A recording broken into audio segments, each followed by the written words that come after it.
Real Virginia is proudly produced by the Virginia Farm Bureau. For nearly a century, Farm Bureau has been a friend of the farm for all Virginians.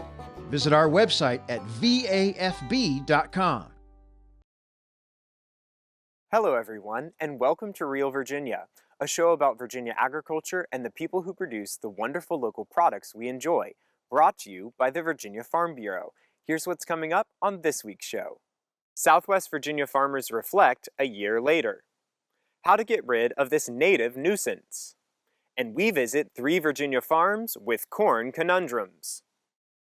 Home will always be Virginia, between the Blue Ridge and Chesapeake Bay, Atlantic to Appalachia,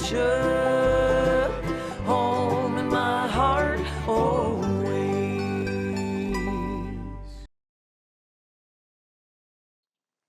Welcome back to Real Virginia, everyone. We're coming to you this week from Coverly Farm in Amelia County, where the Harvey family is warmly welcoming corn maze enthusiasts. We'll have more on some incredible corn creations, but first, Burke Moeller tells the stories of Southwest Virginia farmers' resilience 1 year after Hurricane Helene.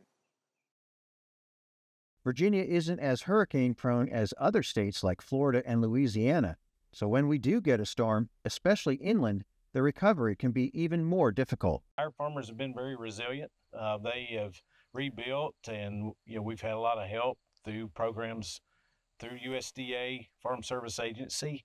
Many donations from other farmers around the state have also assisted. On September 27, 2024, the New River in North Carolina began flooding from the remnants of Helene. The New River is one of only 8 major rivers in the United States that run north, so the flooding and debris from wind damage washed its way into Grayson County, Virginia, and other parts of the state.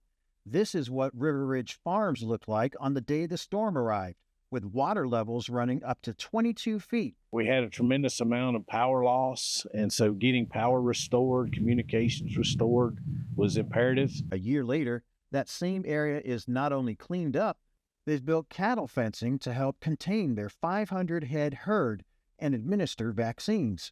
Corey Golding has been working on River Ridge Farms for nearly 15 years. We've been installing it pretty well for the last probably 3 or 4 months now. It's been a process, going in, laying all the concrete, getting our, everything back right for the facility to be put in. And then us also trying to work, on the facility and figuring out how it's supposed to be put together. When most people think of Hurricane Helene, North Carolina comes to mind. But this farm here in Grayson County, Virginia, is so close to the Carolina border, these mountains behind me are actually in North Carolina. Cresthaven Farms is run by Sarah Torres and her family, who are still repairing the damage remnants of Hurricane Helene did to their dairy farm. The power went out, I guess around the middle of the day, maybe, and stayed out for 4 days.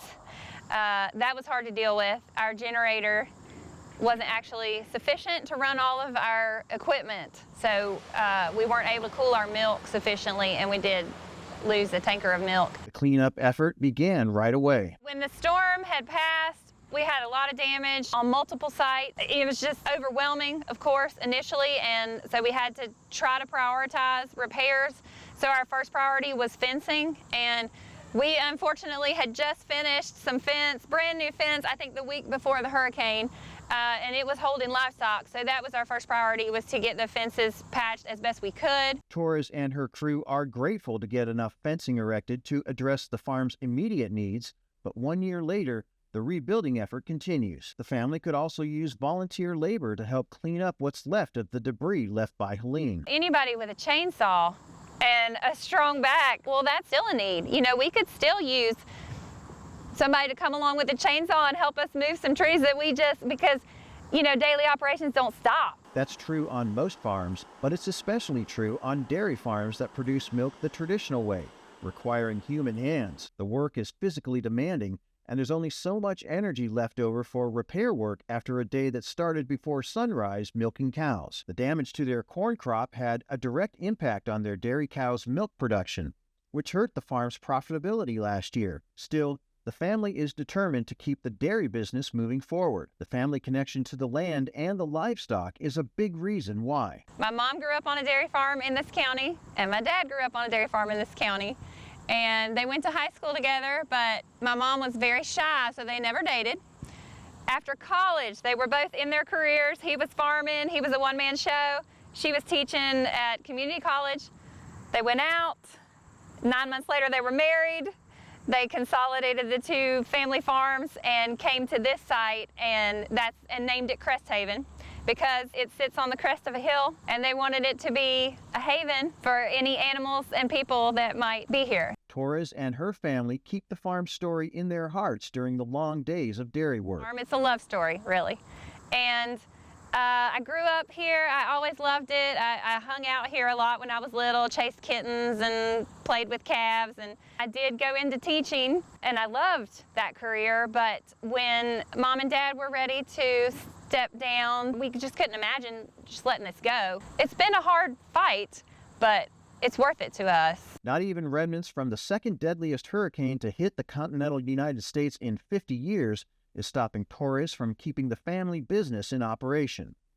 Farmers like Torres are determined to put Helene behind them, and more government funding has been announced to help in the recovery. The Virginia Farm Recovery Block Grant Program was announced in mid-August 2025 to help rebuild roads, bridges, barns, and other infrastructure and market losses associated with Helene. The block grant will also address the sizable timber losses many farmers and landowners had as a result of Helene. Previous aid was available for reforestation projects, but the block grant can be used to recover some of the financial losses foresters had from the storm. Red oak, white oak, and white pine are some of the most valuable timber in this part of Virginia.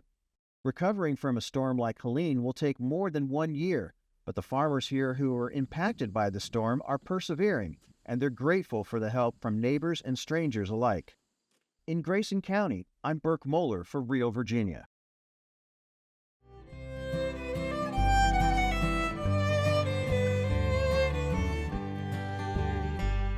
Remnants from Hurricane Helene killed 2 Virginians, one in Craig County and one in Tazewell County. The governor's office reported over 70 swift water rescues were conducted. Wind speeds reached 40 miles per hour, with some gusts of 60 miles per hour. 200,000 customers lost power in Southwest Virginia, but the storm also caused flooding that forced road closures as far north as Greene County.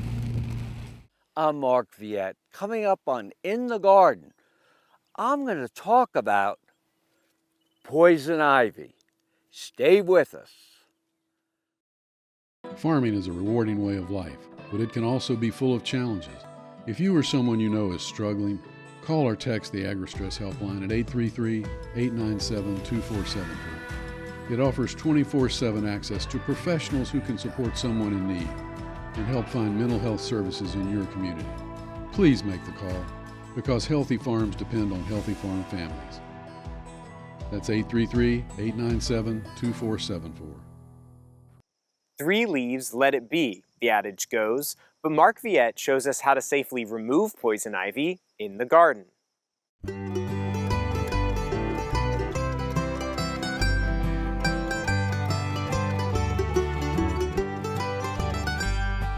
What poison ivy produces is what is known as urushiol oil.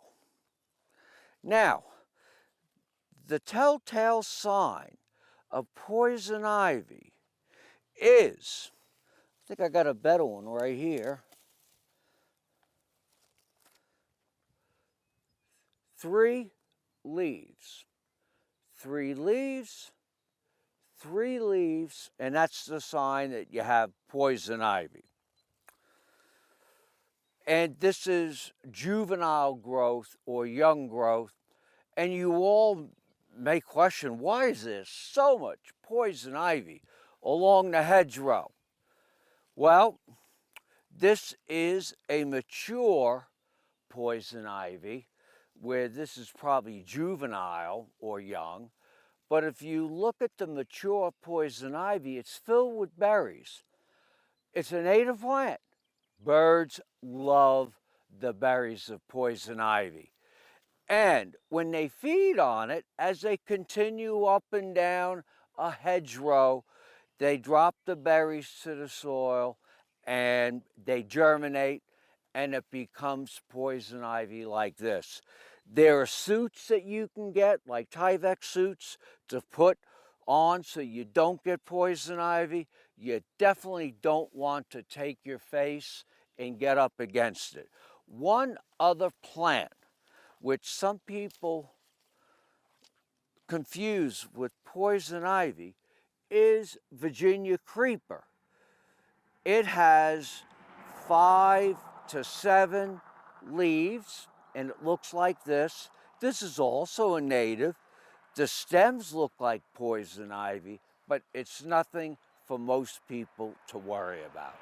But again, poison ivy can be something that you could be allergic to. Poison ivy can be hidden in the garden. And if you're looking in here, if you're not paying attention, you may not notice there's poison ivy. Now, poison ivy, within 3 or 4 years, can sort of carpet the ground with long runners. So what happens is there's growth along the surface of the ground and it starts to root. And you may not notice it. So I'm going to show you what happens if you're not paying attention. These are like 5 to 6 foot long growths, which it's important to realize these growths, if there's no leaves during the winter, you can still get poison ivy. And this was so bad with so much poison ivy, my dad had to use a weed killer even with the plants to try to get rid of it. I'm Mark Viette. Join me next time in the garden. Hi, I'm Chef Tammy Brawley from the Green Kitchen. Coming up on Heart of the Home, sweet corn and goat cheese risotto. We hope you'll stay with us. Looking for a new goat cheese creation? Chef Tammy shares her sweet corn and goat cheese risotto recipe in the Heart of the Home.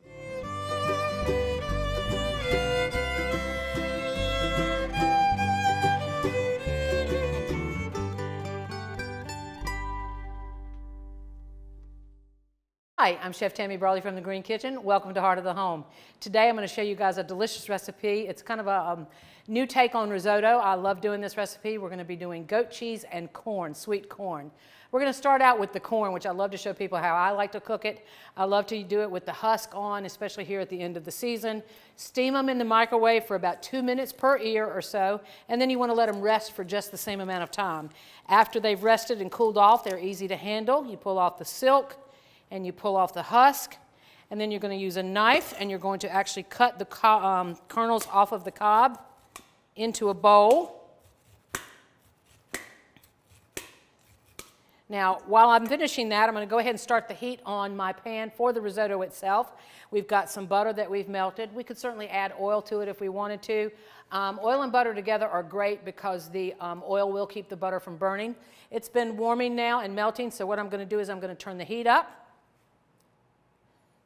And first thing I'm going to start with are some diced shallots. While that's starting to warm, I'm going to come back to the corn. It's great to cut these off the cob into a bowl, less of a mess for sure. I've also seen a little trick out there where they put it on a center hole of a bundt pan, and then the kernels drop right down into the bundt pan. Certainly something y'all could try if you wanted. All right, so now we've got some corn in our bowl waiting. Now, just like any risotto, we always add the flavor components at the end. And in this case today, that would be the goat cheese and the Parmesan cheese there at the end. So I can hear our shallots sizzling over here. Stir those up a little bit. They're getting a little soft, which is what we want. And for risotto, you're always going to use an arborio, but what you're looking for is a short grain rice. It should be short and white. just like that. It's going to take on a color change as it cooks in our pan. We're doing what we call toasting, but not like your breakfast toast.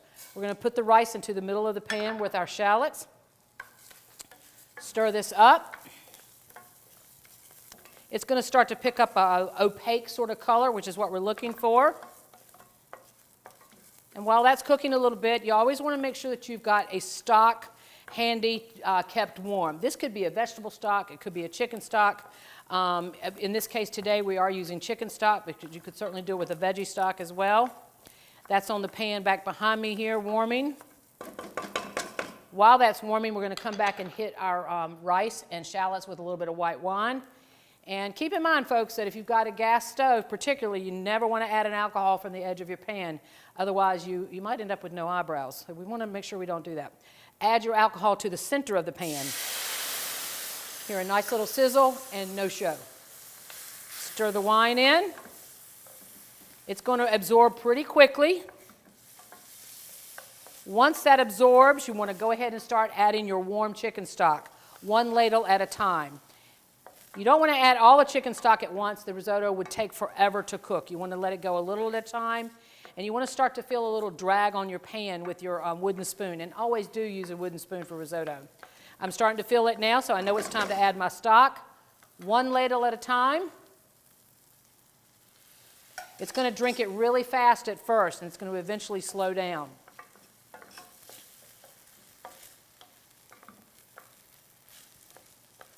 All right, drank that really fast. We're going to go ahead and add another ladle. And this probably will take about 20 to 30 minutes. All right, so our rice has been cooking for about 25 to 30 minutes. It's nice and soft. We are about finished with the chicken stock. I'm going to go ahead and put more in there. If you run out of chicken stock and the rice is not soft, don't worry about it. You can add a little hot water. You really don't need to add more stock. So I'm going to stir that up.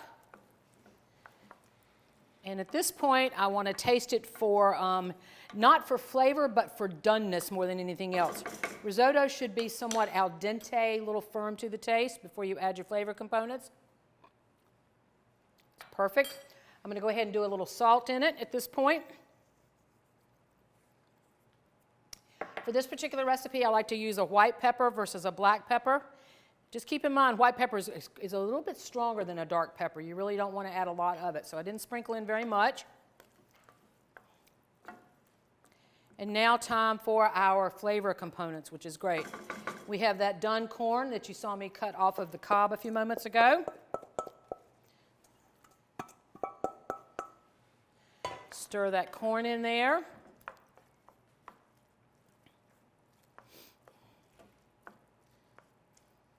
You can break apart the kernels as you go, or you could break them apart when you cut them off of the cob, either one. Now we're going to go ahead and add another tablespoon or so of butter.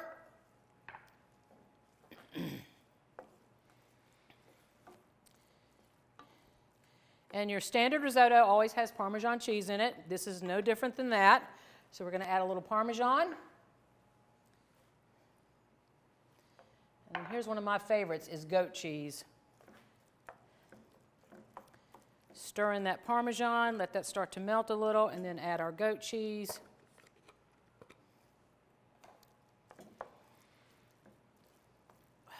Gosh darn, this looks good.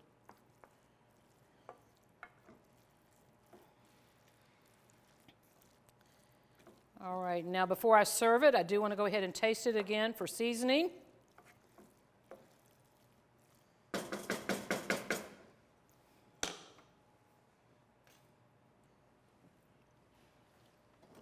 Oh my gosh, it's perfect.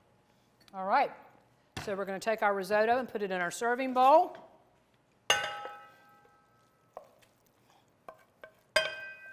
The goat cheese really comes through, not to mention that sweet corn.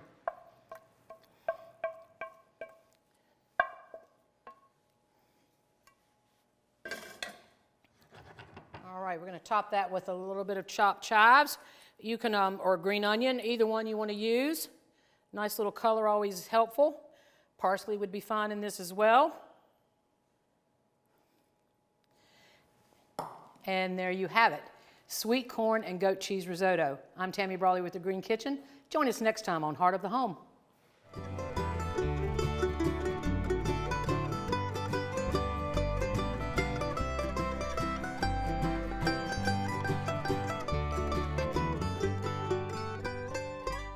Sweet corn is the crown jewel of a summer feast. Grown on 390 Virginia farms on 3,633 harvested acres, according to the 2022 Census of Agriculture, Virginia-grown sweet corn typically appears in farmers markets, produce stands, and grocery stores in June. Available up to mid-October, most of Virginia's sweet corn is grown in Rockingham County, followed by Loudoun and Halifax counties. But the vast majority of corn grown in Virginia, or field corn, is raised to feed livestock. About 454,000 acres of field corn were harvested in 2022. Sweet corn is picked young when kernels are soft and sweet. Field corn stays in the ground until it's fully mature and very dry. The crisp, cool air of fall is the perfect time to lose yourself in beautiful views of autumn leaves and endless acres of corn. Join me as we visit some of Virginia's corn maze creations. Right or left? Have we been here before? It all looks the same. These may be the exclamations of many families while wandering through a local corn maze. From dozens of acres of winding paths to just a few, we visited 3 Virginia farms that are excited to welcome wanderers this fall. Liberty Mills Farm's maze in Orange County features artistic flair. This year's maze, the theme is The Starry Nights by Van Gogh. We've always considered ourselves aerial artwork, and this year I can honestly say we are literally aerial artwork. The maze itself is approximately 1,100 feet by 1,800 feet in size, so it's a very large canvas we have to work with. At a whopping 34 acres, the Woods' Maze is the largest in the nation this year. We start the planning process really after the first of the year. Sometimes we will know ahead of time what our maze theme to be, but as a family, we'll work with it, come up with a theme. I'll make some sketches of it. We'll run it by the family, whether they like it, they don't like it, and we'll continue from there until we have a final proof. We plant the field that first week of June because we want the corn to be green later in the season. Usually the farmers in Virginia are planting the end of April, first part of May, but we plant in June, so the maize is still nice and lush and green during the maize season. Wood says this level of artistic expression takes careful coordination. One of the things we do different versus one of the normal ways you plant corn, we plant the field in both directions. We create a grid sheet, so we can transfer the plots onto the grid using XY coordinates, and that's how we create our picture. Their Starry Nights maze earned them a spot in USA Today's Best Corn Maze competition. With 4 different paths and 12 miles of trails, there's something for everyone. The best things for us is we're creating memories for people. They will come out and they will spend anywhere from 1 hour to the entire day out here. They're putting their cell phones down, they're engaging with their families, they're talking to other people. People inside the maze, complete strangers will meet and become friends, and we've actually had people that will meet up here every year because they met inside the maze and come back and do the maze again. They love the complexity of the maze, they love the different options that we have from a half hour, 1 hour, 2 hour length trails, and just the beauty of this entire property. In Central Virginia's Amelia County, Coverly Farms Corn Maze is a family affair. Corn maze was probably in the 3rd or 4th year I started to add that. I think it started as a 2-acre maze and it's been as big as 6 or 7 acres. 2020 was a really big year for us that we kind of jumped that year.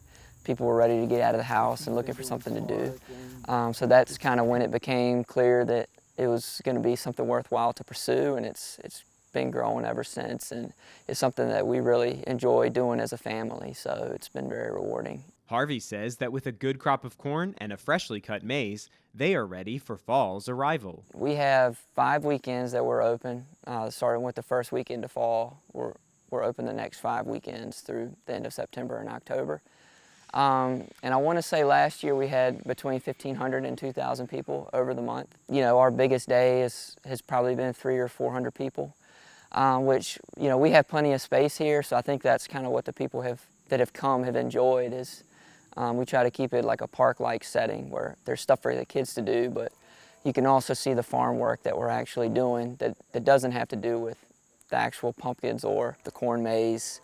Down the road in Southside Virginia's Campbell County, the Yoder family is preparing the final touches for their fall fun. But Delvin Yoder says things were not so cheery in the beginning. Agritourism in general was kind of born out of desperation. We We were a small dairy farm before, my dad before me, and then I farmed with him for about 25 years. And then when I took over the farm, Daddy was growing tomatoes and doing a bit of retail with that. The farm was sliding into a hole, the dairy part, and so in desperation we were looking around. Fall was a beautiful time of year, a little slower time here on the farm. Dad, why don't we do pumpkins, and then soon after that, why don't we do a corn maze as well? It all looked too big and complicated to me, but they ran with it between Eldon and Lowell. And first year we had a small 7-acre maze, not really that complex. We moved the footprint over several years and kind of ended up where we are now. This year's maze is 12 acres, and Delvin's son, Eldon Yoder, is the maze mastermind. With a pumpkin and strawberry design visible from above, Eldon explains that participants can use their smartphones to add an extra challenge. People find 12 waypoints as they go through, and that gives us an idea of, like, if you're playing the game, you kind of have an average time through the maze. Most years that's like 40 to 45 minutes. I'm guessing we'll be around that again this year. It's like enough to get lost, but hopefully not lost enough that we need to come find you.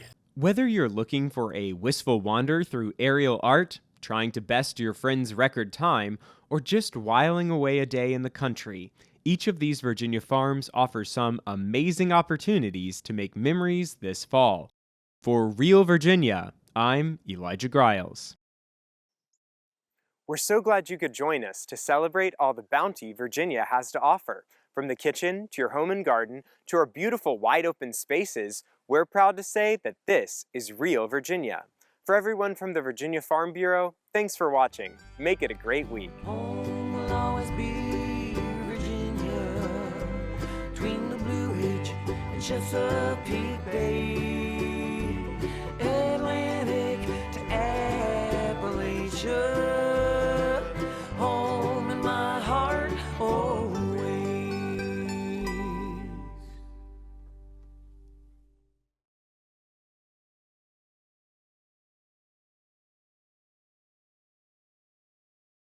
Every year, 500 people in the United States die in an all-terrain vehicle-related accident, and another 1,000 people are seriously injured.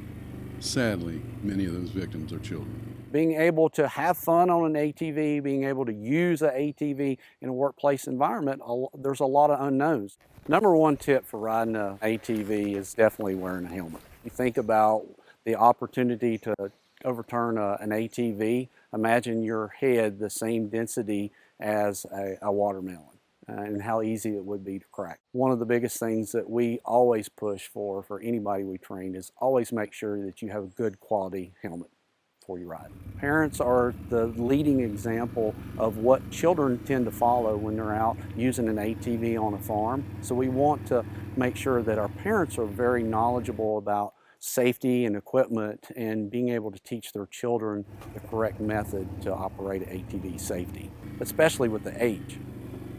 Age is important. This message brought to you by the Virginia Farm Bureau Safety Advisory Committee.